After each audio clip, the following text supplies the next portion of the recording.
All right, this is my 1987 Honda Spree. I picked this thing up a few years ago from some random dude on Craigslist for about 250 bucks. No title, I was missing a tail light, kind of ran like crap. And initially, whenever I got it, I did the work to get it running right. But now that it's been on the back burner for a few years, I really want to start addressing some of the more obvious things that I totally missed on it. So there's some obvious things wrong with it, a couple of which I'm going to get in today, like the start switch and the speedo cable. What's up, JV? Other things we want to address in the future is going to be tail light turn signals. The horn button does not work, and it also doesn't have a functional start button. This thing's got a kickstart, which is fine, but I do want to have use of that actual button. Overall, it's pretty good. It's really reliable, but it does lack a lot of power. These things are like 3 or 4 horsepower from the factory, but I've got something fun in the works that we could put on this thing later on, and it is a Dio motor from a Honda Dio. That one's bored out to about 80 cc, and it should make somewhere in the neighborhood of 18 to 20 horsepower, which is going to really liven this thing up.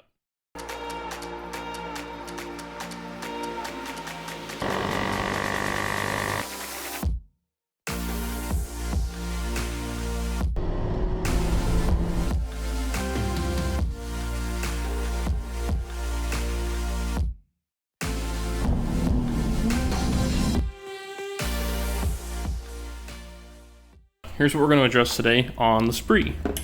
As you can see, I don't really have a start switch. It's usually just always in run, and then I touch one of these cables to ground it out. Usually gives you a good little zap. So we got a new right control set. So hopefully we can get this to where it actually has a kill switch, and maybe the start button could work. It's got a kickstart on this model, but I'd like the start button to work. I've never had it working on this thing since I got it with that broken start switch. Lastly, the speedo cable. The speedo cable has never worked on this thing, so I went ahead and ordered one. What usually happens is in here, the cable will break at some point, and so whenever the end of this thing is spinning, at the other end it's not, and then it doesn't register up on your speedo. So try to get those things taken care of today, and then take her on a little rip, all, 3 horsepower of this thing. So let's get into it.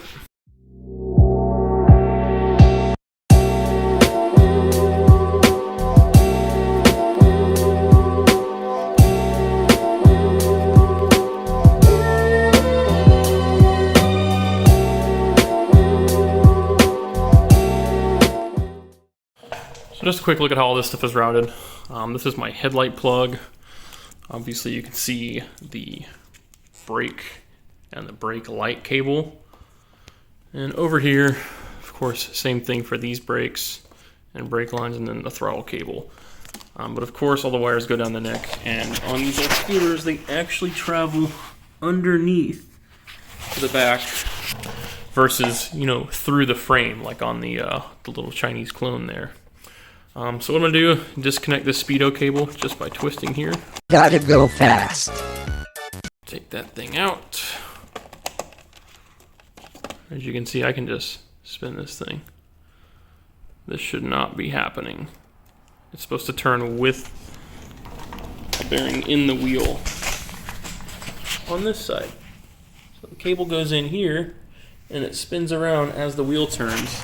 And that registers up here in the speedo to tell you how fast you're going. So, got more of the cover off here. This is my horn that doesn't work. Horns are pretty simple. They usually don't fail themselves. It's going to be a break in the wire most likely. And I'm sure if I took my multimeter and metered from one end of the wire up here to the button, I could probably figure out which wire has a break in it. And then it'd be nothing just to run 2 new wires to this thing and get it working again. So maybe I'll try to address that today as well. But as you can see, more of the cables come down here. Here's your speedo cable. Again, going down to that wheel. So we'll pull that out real quick and then try to get that speedo cable replaced.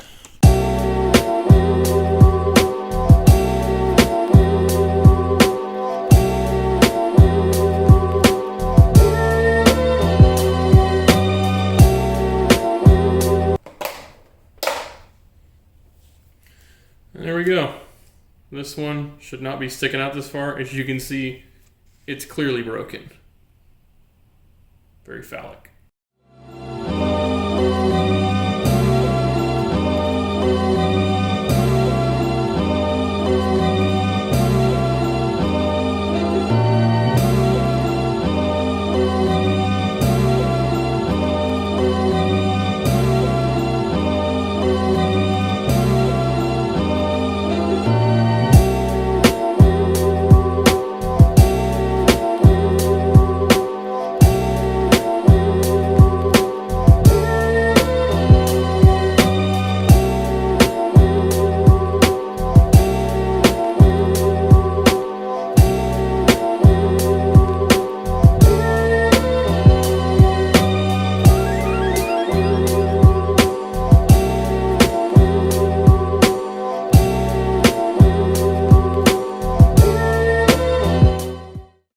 Alright, so we got that new speedo cable put in, ran up and installed into the back of the speedo here.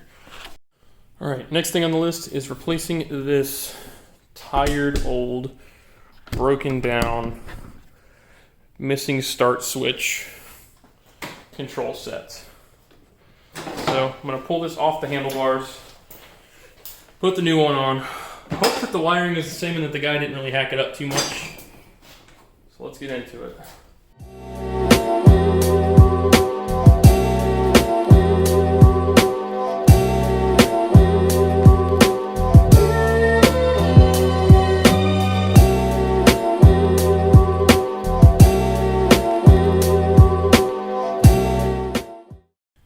It looks like this gentleman maybe had a different year model.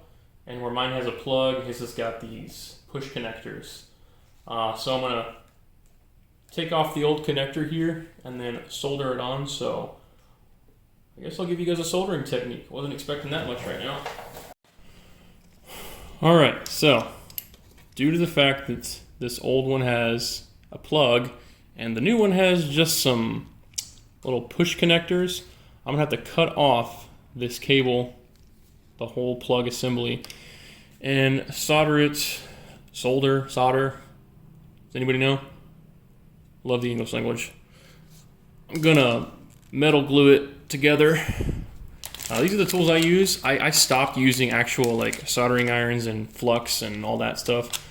I use these to cut my wire. I get some nice South wire wire strippers, my nice prio pin, and then some of these cool little connectors. Now, I found these on Amazon a while back, and these have been just an absolute lifesaver. So instead of having to hold two wires together and try to, get your flux and your wire and melt it all together, these little things have got solder already inside of them. And you push your wires together and you heat it up with the prio pin, and it will melt it together. And it holds pretty well. I've ran some of these on my actual car, on the S4, on the Grom clone, and now we're going to try to do it on this one. They've held it pretty well so far. First things first.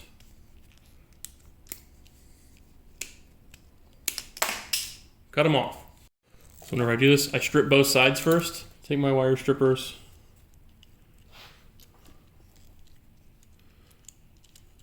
And I do this. Love this tool. So I'll do that to all 6 wires, 1, 2, 3 here, and then 1, 2, 3 on the other end. And then we'll go over how to heat these things up and get them to melt together. So as you can see, I got my little solder joint on here. And what I'm going to do is heat this thing up until it begins to melt.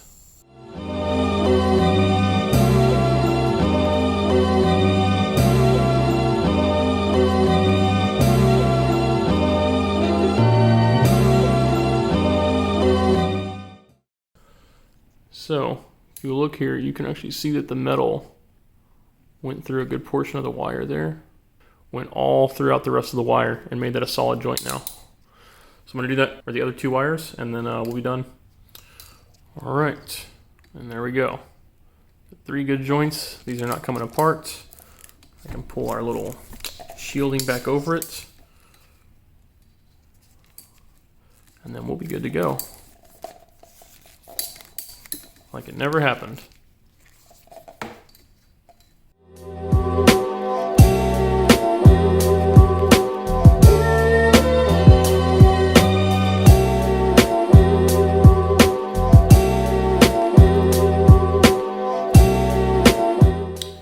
Let's get the new one installed.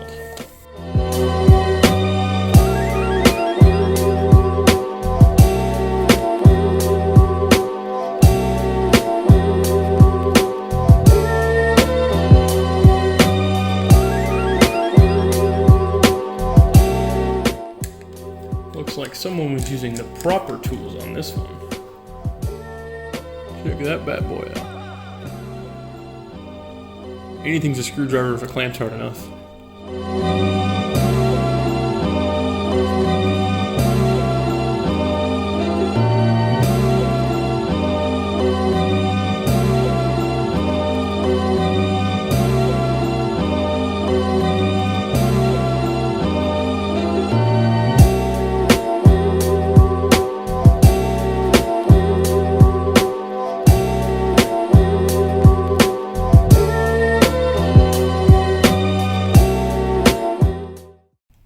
This is looking a lot better.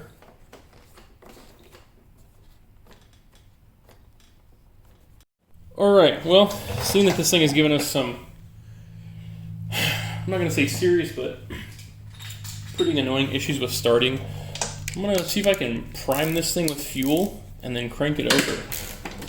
So, kind of describe how this thing is a little bit different than a Grom, or really the clones, because Groms are fuel injected, so even the clones are much different than how they operate. But this thing being a two-stroke, it has oil injection in the fuel, and this thing actually uses a vacuum pump that runs off of pulses of the engine to pump fuel in to the engine. And this is different because the Boom Vader and the Tau Tau and your ice bears are gravity fed for their fuel. Alright, so this thing gave me a little bit of trouble starting, so what I want to do is kind of show you guys what the fuel system on this thing looks like, and then we're going to go over, how it operates and what I need to do to prime it to get it to start, because it's a little bit different than the Boom Vader, Ice Bear Fuerzas, Tau Tau Hellcats, and most definitely way different than the Grom.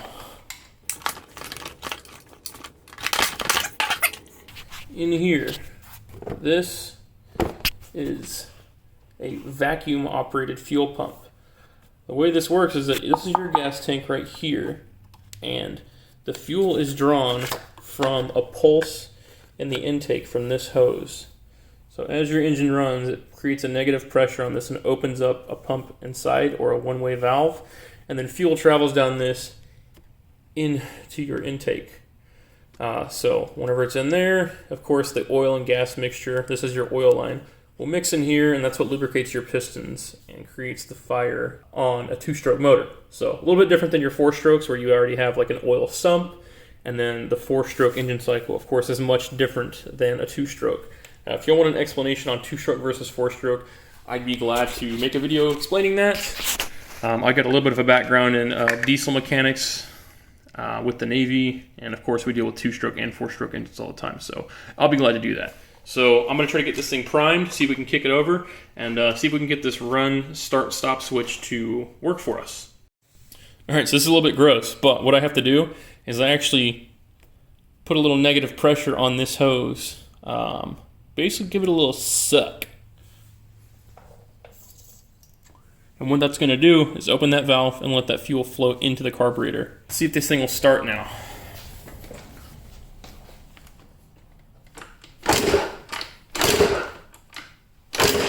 Six hours later. Of course, this thing is not playing nice with us today. 6.5 hours later. So what I think is actually going on is I might have a dead battery. So we're going to let it charge for a while, come back, see if we can get it running, and then we'll go from there. Alright, so put this thing on a charger for a little bit, put a little bit more fuel in it, because if this thing is like anywhere below like half a tank, it really doesn't like to start. Don't know why. it's 35 years old, whatever. So we're gonna try to kick it over a couple more times and see if we can get this thing to fire up, and then take it out, see if this speedo is working, and then we'll also check out this start-stop switch and see if I got some of it to work. All right.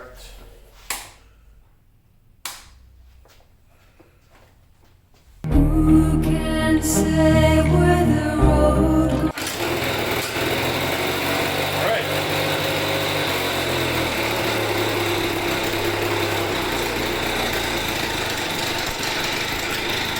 Looks like we got that to work.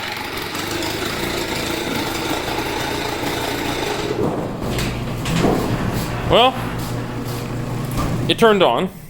Not running great.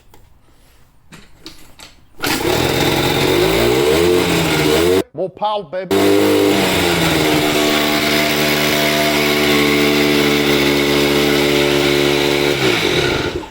Okay. Looks like that's working too.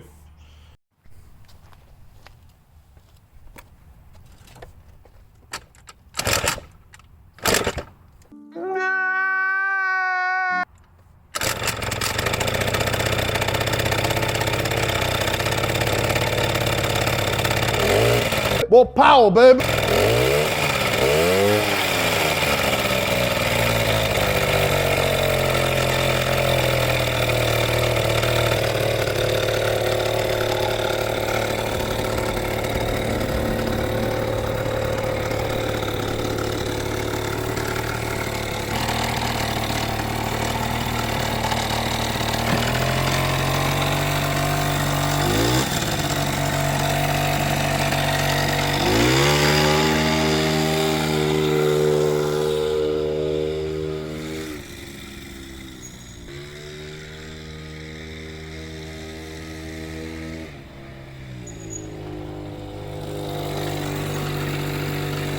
Guess where you just got into? Cool guy zone.